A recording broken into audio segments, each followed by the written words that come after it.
Karibuni kwenye kipindi chetu cha Kijana wa Thamani na Mwalimu Stella.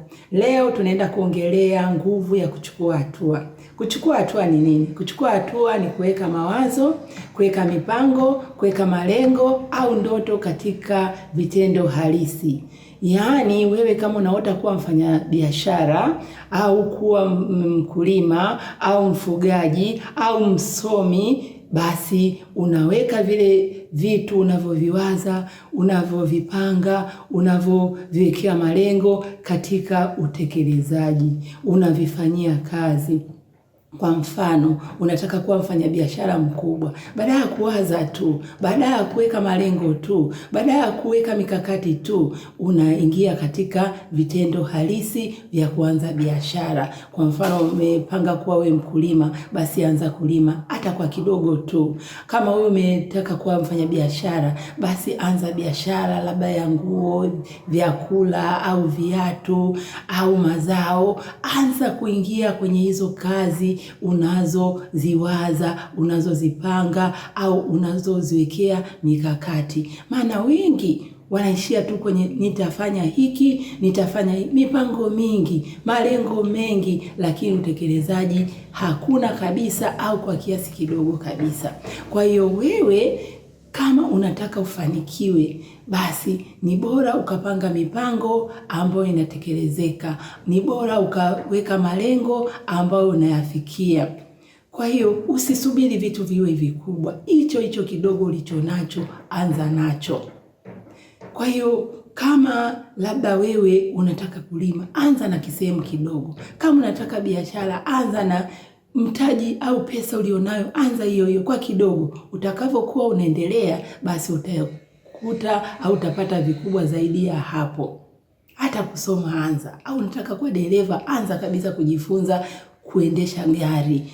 Anza, labda leo una jinsi ya kuweka gia, jinsi ya kuingia barabarani, kukata kona, jinsi ya kusoma alama mbalimbali za barabarani, baadaye utakuwa dereva. Kwa hiyo hebu tuangalie sifa za mtu mwenye nguvu ya kuchukua hatua.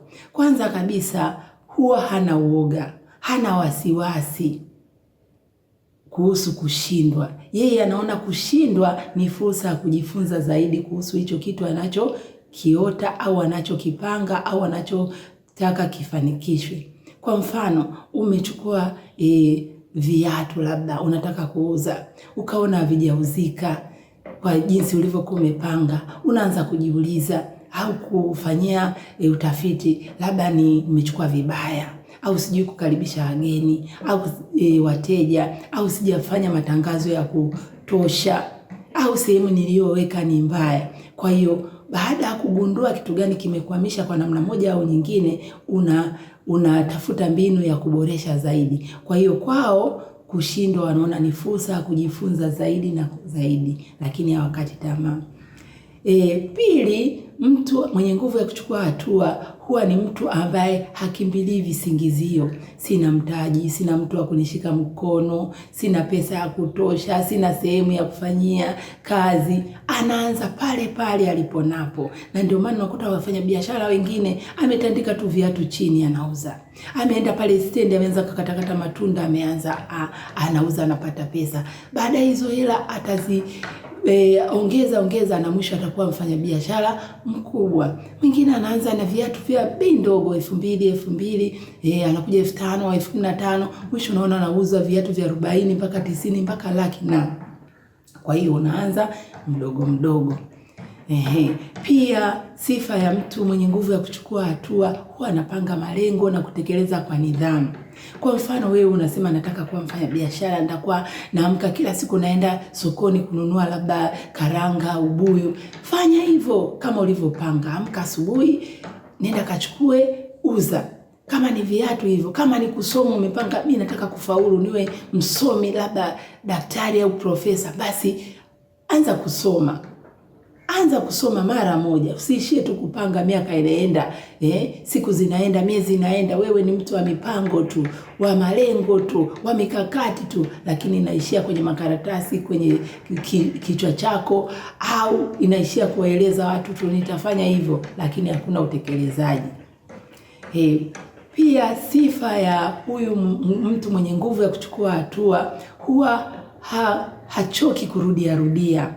Yaani yeye akikosea anarudia mara pili, mara tatu, mara nne mpaka pale atakapofanikisha. Kumbuka jinsi ulivyokuwa unaweza, labda unaanza kujifunza kuendesha baskeli au pikipiki, wewe kama ni dereva au gari. Uliweza siku ya kwanza? Hapana. Ulianza ukashindwa, labda ukagonga mti ukashindwa, au baada ya kukanyaga mafuta ukasimamisha gari hivyo, lakini ulivyorudia ukaweza, na sasa hivi ni mahiri, unaendesha vizuri kabisa ukiwa barabarani. Kwa hiyo kitu chochote unachotaka kufanya, usiwe mwoga kurudia kufanya mara nyingi, maana jinsi unavyorudia ndio unavyozidi kuongeza kujiamini, na ndio unavyoweza kufanya vizuri zaidi. Kwa hiyo hizo ndio sifa za mtu mwenye nguvu ya kuchukua hatua. Sasa tuangalie kuna faida gani mtu akiingia kwenye hatua ya kufanya kabisa, yani yale malengo yake, akaingia kwenye hatua ya kufanya kwa vitendo. Kwanza kabisa mtu huyo anakuwa ameanza kufikia ndoto zake. Kama ni mfanyabiashara, amepanga kuwa mfanyabiashara, au ana ndoto ya kuwa mfanyabiashara, ameweka malengo yake ya kuwa mfanyabiashara mkubwa, basi anavyoanza kuchukua hatua, tayari yeye ameshaanza kuzifikia ndoto zake za kuwa mfanyabiashara. Kwa hiyo ataanza kidogo, mwishoni utakuta ametimiza, amekuwa mfanyabiashara mkubwa kabisa. Kama wengine mnavyowaona. Pili, faida ya kuchukua hatua inakusaidia wewe kujifunza zaidi. Wanakuambia utamu wa ngoma uingie ndani ucheze. Huku unapanga tu au unafikiria tu, uwezi, au unasoma vitabu, sijui aliyefanikiwa biashara amekuwa hivi, lakini utekelezaji hamna, hauwezi kufanikiwa. Kwa hiyo anza kabisa. Ukianza utajua changamoto ni zipi, na jinsi gani ya kuzitatua. Utajua wapi naanzia, wapi naishia. Faida ya kuanzia hapa ni hii, faida ya kuishia hapa ni hii. Nikifanya hivi nashindwa vipi, nikifanya hivi nafanikisha vipi. Kwa hiyo ukiingia kwenye hicho kitu unachofanya, ukaanza kukifanya kwa vitendo, ndio ambapo unafanikiwa zaidi. Usingoje viwe vikubwa zaidi. Hicho ulicho nacho, anza nacho.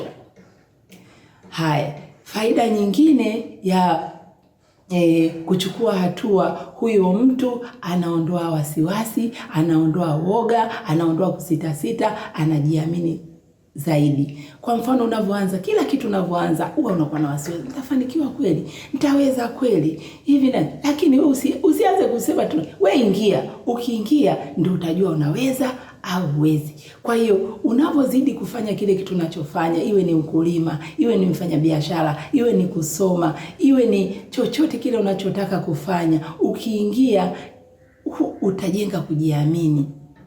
Utajenga nidhamu ya utekelezaji, kwa sababu tayari utakuwa uko pale, utakuwa unafanya vitu pale, utaangalia vikwazo na utajua jinsi ya kufanya solution ukiwa mle ndani ya hiyo hatua. Lakini ukisubiri kwamba wewe umekaa tu, hauwezi kufika mahali popote. Haya, faida nyingine ni kwamba yule anayechukua hatua huwa anapata fursa, anaonana na watu mbalimbali, anaonana na kazi mbalimbali, biashara mbalimbali. Chukulia mfano, wewe umeanza biashara, labda umeanza tu vitu kuuza visendo vidogo tu.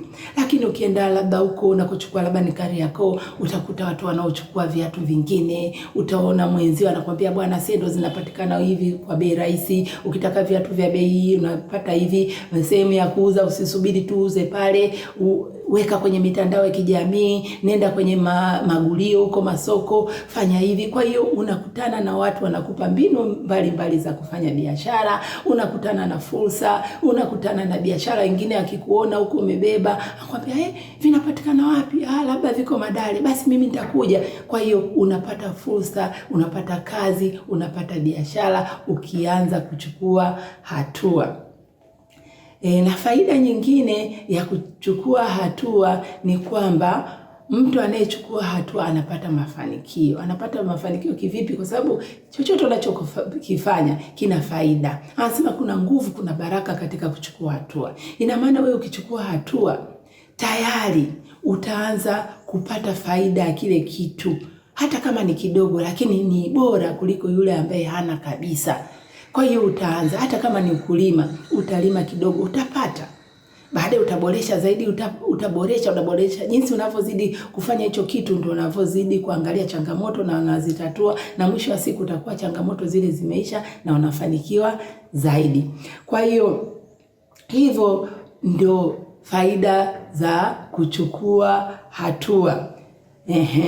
Pia huongeza kujiamini zaidi. Ina maana wewe ukichukua hatua unakuwa na uwezo wa kujiamini zaidi na kuamini uwezo wako, kwa sababu usipoingia kwenye kuchukua hatua huwezi kujua una uwezo gani. Lakini ukiingia kama wewe mfanya biashara, utajua kumbe mimi najua kukaribisha wageni vizuri, wateja vizuri, kumbe mimi najua kuchagua vitu vizuri, kumbe mimi najua fursa nzuri zaidi. Kwa hiyo unapoingia kwenye kuchukua hatua unajiamini. Kama ni kusoma, utajua kwamba kumbe mimi naweza kuwa daktari, kumbe mimi naweza kuwa mhasibu, kumbe mimi naweza kuwa rubani, kwa vile unaweza kufanya mahesabu vizuri, unaweza kufanya vitu vizuri. Kwa hiyo ukichukua hatua unajiamini zaidi, unaamini uwezo wako, unaamini vipawa, unaamini vipaji na unaenda mbele. Lakini ukikaa tu hauwezi kufika mahali popote.